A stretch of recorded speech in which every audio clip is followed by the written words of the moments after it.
사랑에 대해서 우리가 반복적으로 계속 살펴보고 있지요. 지난주에 사랑한다면 존중한다라는 주제로 말씀을 드렸습니다. 존중한다. 하나님께서 인간을 피조물로 창조하시고 피조물로 창조한 당신의 작품을 존중한다는 것은 무엇과 연결이 될까요? 사랑한다면 존중한다. 한 사람을 존중한다는 건 그의 감정을 존중하는 것이고 그의 지성을 존중하는 것이고 그의 육체를 존중해 주는 것이고 하는 것들이겠지요. 하나님은 우리를 존중하셨습니다. 피조물을 존중하셨다는 거지요. 이사야 1장 18절에 보면 하나님 그러십니다. 와서 나하고 대화하자. 이렇게 얘기를 하세요. 대화한다는 건 무슨 뜻입니까? 나의 주장을 일방적으로 강요하고 집어넣는 것이 아니라 대등한 관계, 대등한 관계를 설정이 되어 있는 상태의 단어가 대화입니다. 하나님이 변론하세요. 나하고. 이렇듯 하나님은 우리를 존중해 주셨습니다. 하나님이 우리를 존중해 주셨다면 지금도 존중하시고요. 앞으로도 존중하셔야 하나님의 신실하심이 증명이 되는 겁니다. 하나님은 신실하신 분이죠. 우리를 존중하시기로 결정하셨다면 우리는 하나님에게 존중받는 존재들입니다. 우리를 존중하시는 그 하나님의 본질 자체가 우리는 사랑이라는 것을 알고 있어요. 사랑에 의해서 나온 현 상태가 하나의 상태가 존중입니다. 그래서 저번 주에 하나님이 창조하신 피조물임에도 불구하고 우리의 유닉성, 우리의 개인적 주체성, 우리의 인격성, 이것이 말살되지 않은 상태에서 하나님께 존중받는 우리 크리스천임을 저번 주에 생각을 해보았습니다. 하나의 사랑의 결과지요. 오늘은 이런 주제로 한번 얘기를 해보겠습니다. 사랑한다면 아낍니다. 우리가 사랑을 모르고 사랑에 대한 방법론을 모르고 그러기 때문에 제가 현실 속에서 사랑을 어떻게 해야 될 것인가를 여러분하고 얘기를 하고자 해서 저번 주에 첫 번째로 존중한다, 사랑한다면 하나님이 우리를 존중하시듯이 사랑한다면 우리는 우리와 만나지는 사람들에 대해서 존중해야 한다. 그의 의견을 존중하고 그의 인격을 존중해야 한다. 이게 사랑의 방식이다 라는 말씀을 드렸던 겁니다. 오늘 두 번째로 사랑하는 방식입니다. 사랑하면 아낍니다. 사랑하는 대상을 아껴줍니다. 이 아낀다는 게 뭘까요? 제가 시골에 있을 때, 원주에 있을 때 개 한 마리를 키우라는 권유를 받은 적이 있습니다. 그래서 개 한 마리를 키우기 시작을 했어요. 근데 저는 개를 키우는 방법도 몰랐고요. 어떻게 해야 되는지를 몰랐습니다. 그냥 기본적으로 밥그릇이 필요하고 물그릇이 필요하고 목줄이 필요하고 뭐 이런 기본적인 것 외에는 지식이 없었습니다. 근데 뭐 개가 심장 사상충이니 뭐니 해가지고 일찍 죽는다는 얘기를 들었고요. 시골에서 널려져 있는 음식을 아무거나 주워 먹었다가 농약 먹은 음식을 먹게 되면 죽는다는 얘기를 많이 들어서 그 개 한 마리 개를 데리고 동물병원을 갔습니다. 가서 뭐 맞춰야 돼, 주사를 어떤 걸 맞춰야 되고 또 언제 약을 먹여야 되고 하는 그런 얘기들을 쭉 들었습니다. 저는 그 개가 너무 예뻤어요. 귀엽고 작은 치와와였는데 동물병원에서 그 아이를 안고 나오면서 이런 생각이 들었습니다. 내가 이 아이를 아끼고 있구나. 이 아이를 위해서 내 불편한 몸을 일으켜서 병원을 오고요. 시간을 쓰고요. 돈을 쓰더라고요. 내 이런 부분들을 내가 하는 이유가 뭘까요? 이 개를 아끼겠다는 겁니다. 같이 가는 것이죠. 존중하고 아끼겠다는 거예요. 개를 제대로 키우기 위해서는 무엇이 필요한지 지식을 또 공부하기 시작을 했습니다. 내가 왜 이런 노력을 할까요? 그런데 생각을 해봤습니다.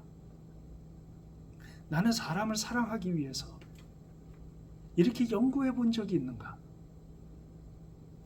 사람은 어떤 존재인가? 사람을 위해서 몸을 일으키고 시간을 쓰고 돈을 쓰고 하면서 의지적인 측면으로 내가 스케줄을 따로 내서 그렇게 해본 적이 있는가? 생각해 봤습니다.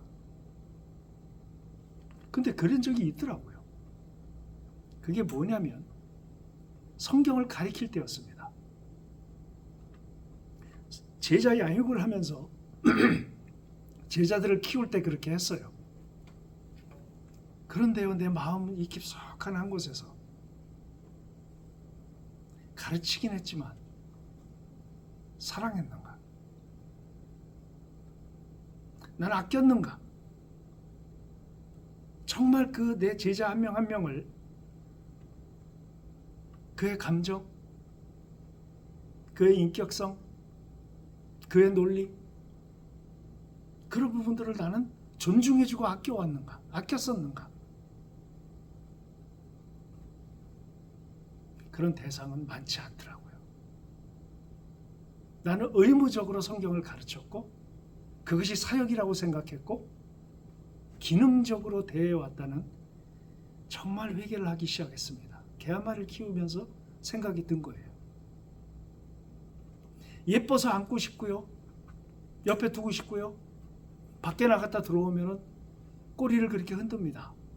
와서 안깁니다. 그게 기뻤어요.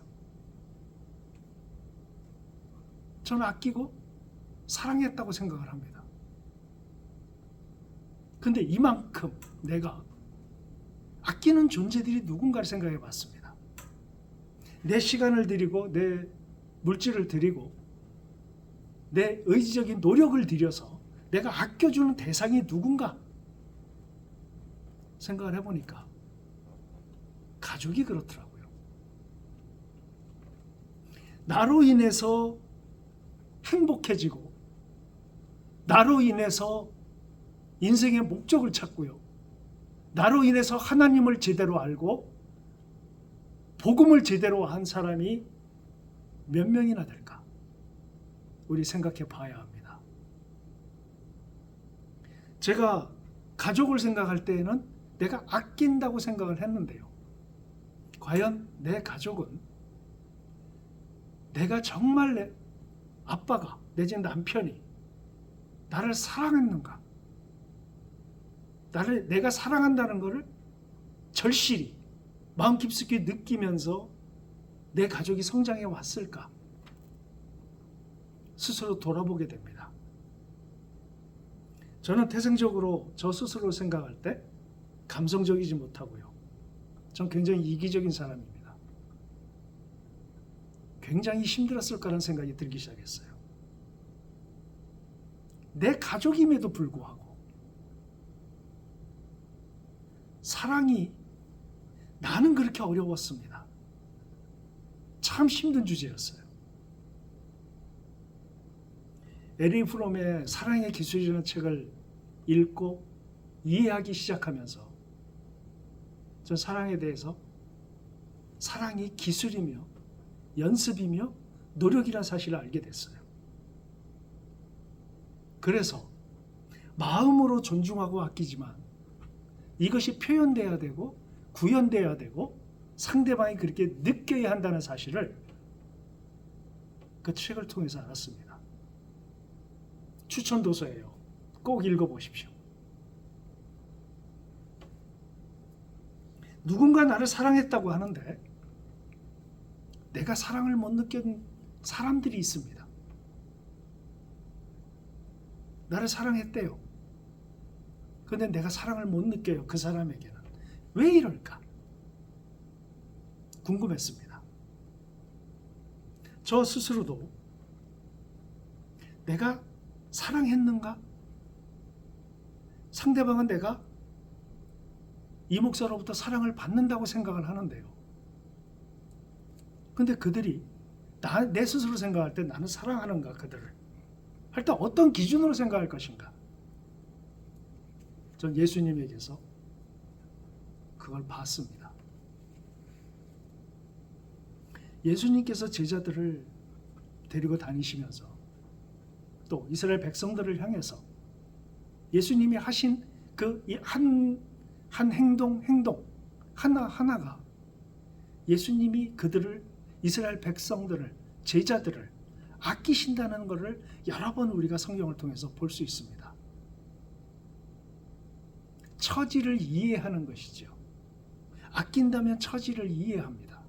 먼저 시작되는 것이죠. 그러면 내가 그를 아끼는가? 또 그가 나를 사랑한다고 하는데 내가 사랑을 느끼는가? 뭘 보고 알 수 있을까요? 아낌의 증거가 뭘까요? 오늘은 복잡한 것이 아니라고 생각이 듭니다. 여러분이 누굴 사랑하십니까? 그러면 그를 아끼실 겁니다. 그럼 아낌은 뭘로 나타날까요?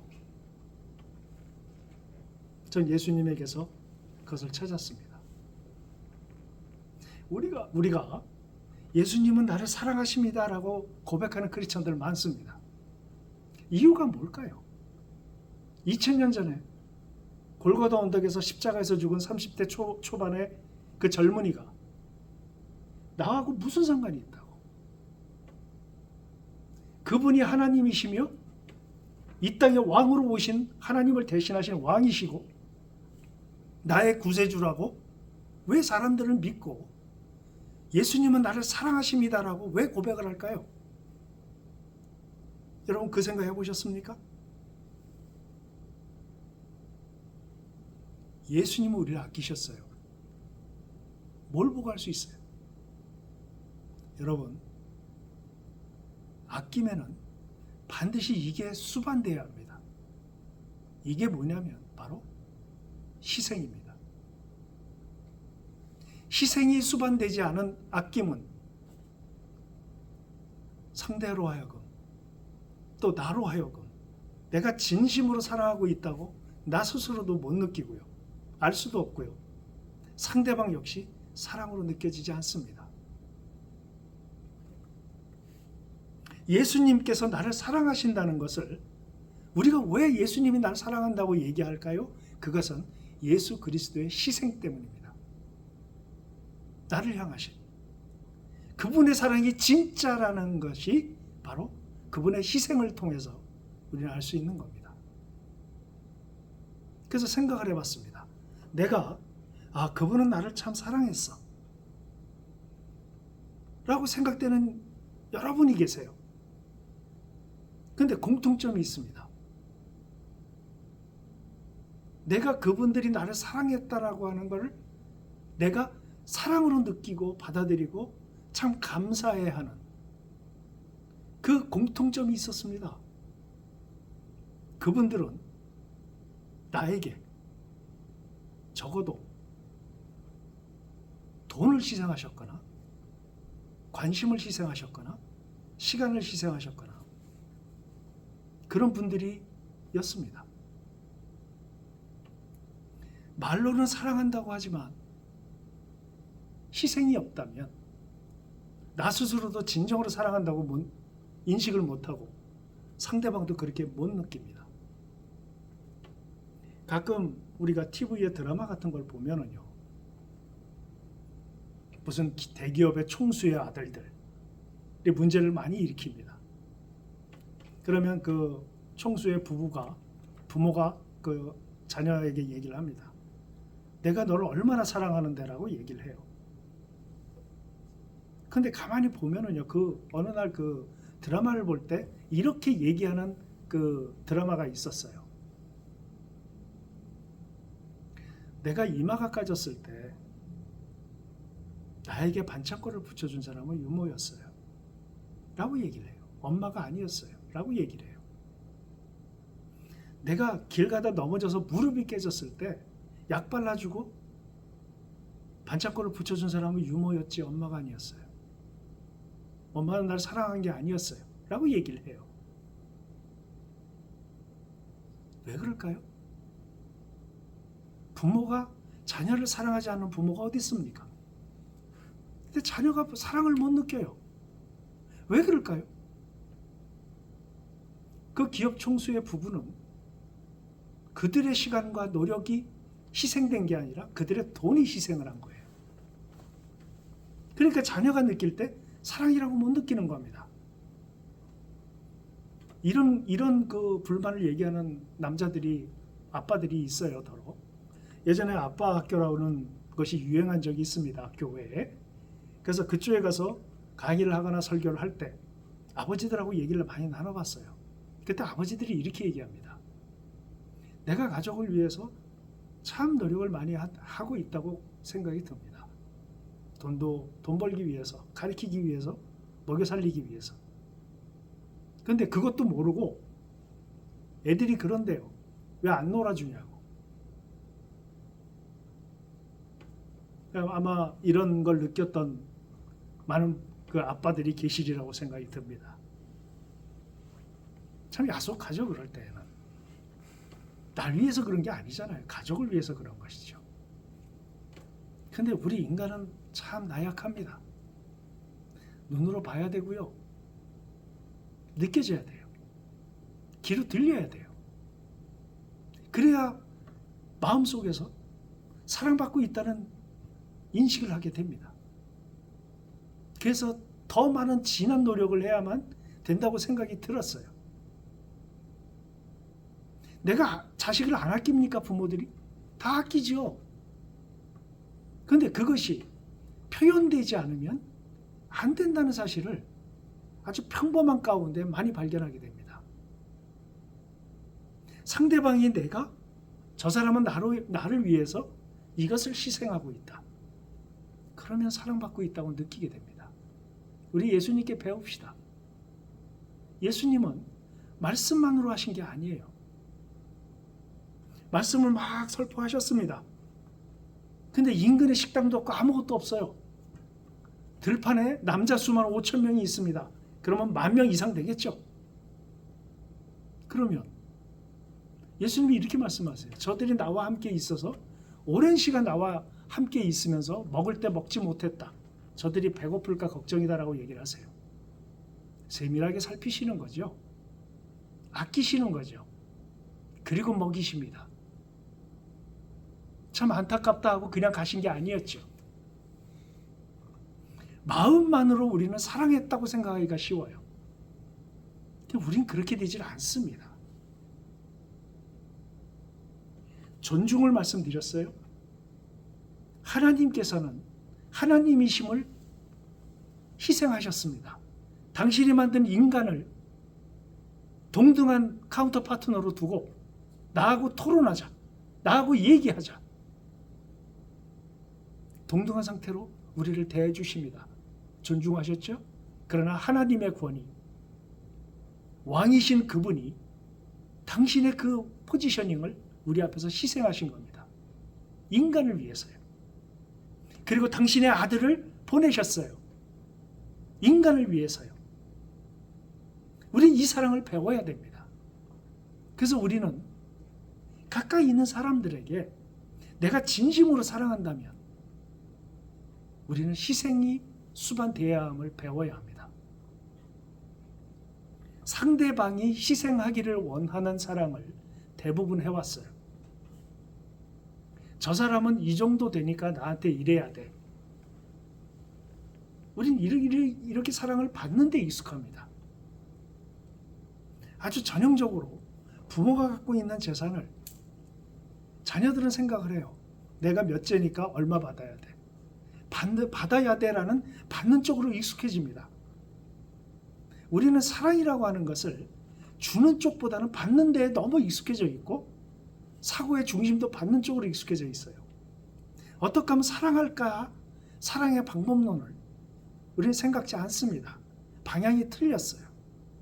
하나님께서는 우리 인간을 태초의 창조 이전의 사람으로, 범죄한 우리들을 창조 이전의 상태의 사람으로, 범죄하기 이전의 상태의 사람으로 되돌리시기 위해서 예수님을 보내주셨습니다.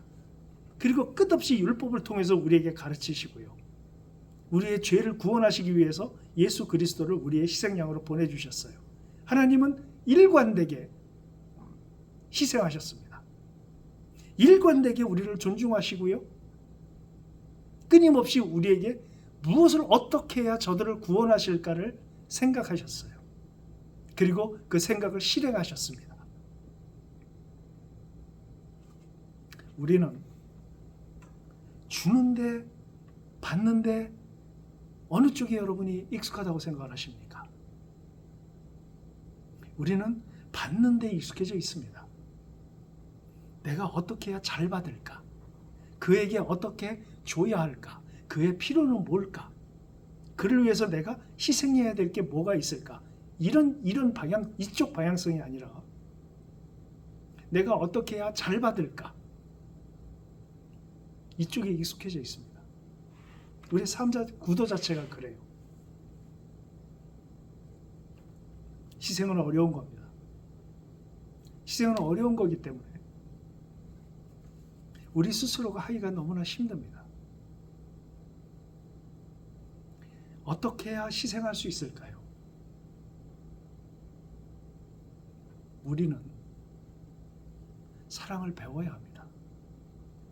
하나님의 사랑을, 하나님을 믿는 아들들이기 때문에, 하나님을 믿는 왕으로 모시는 백성이기 때문에, 우리가 왕으로 모시고 아버지라 부르는 그분의 본질 자체가 사랑이시기 때문에 우리의 본질도 사랑이 되어야 마땅합니다.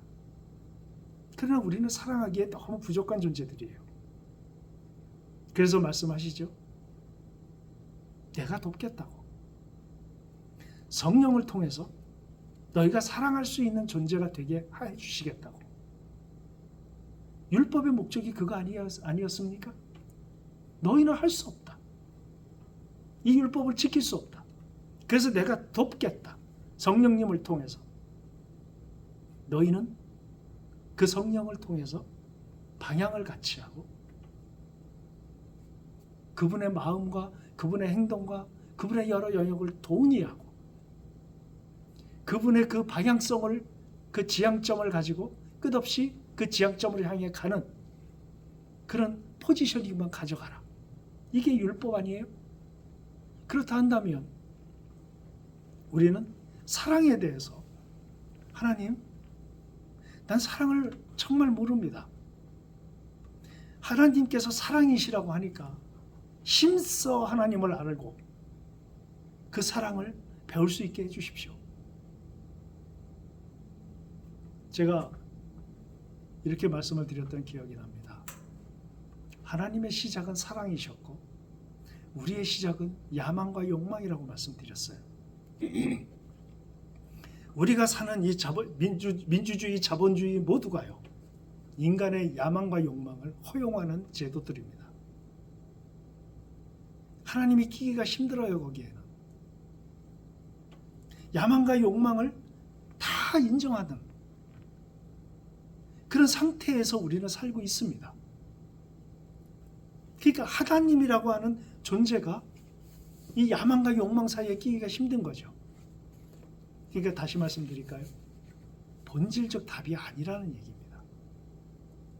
우리의 본질적인 답은 하나님이 사랑이시고 우리는 사랑으로 태어났고 사랑으로 창조됐고 사랑으로 살아야만 이 문제들, 우리 인류가 가지고 있는 문제부터 시작해서 개인이 갖고 있는 모든 문제들을 해결할 수 있는 유일한 답이 바로 사랑이라는 것을 인식해야 합니다.